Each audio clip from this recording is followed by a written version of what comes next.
All right, so now we're going to do some ribeye steaks. This happens to be one of Lewis's favorites. So there's the ribeyes. This is my secret blend seasoning. You're just going to basically just coat them.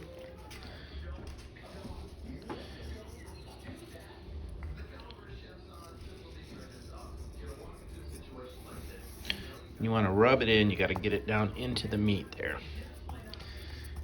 All right, flip them over. Another little bit over there. There.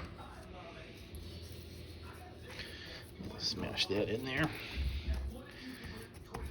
All right. And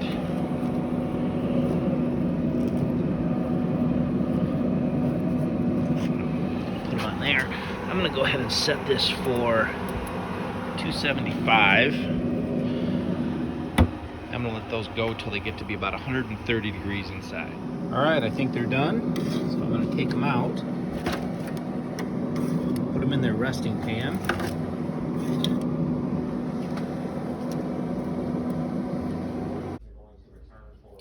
And there it is completed after it's done resting. And there it is plated with some, that's just a sour cream and horseradish sauce for it. So it looks pretty good. And Lewis is ready to go.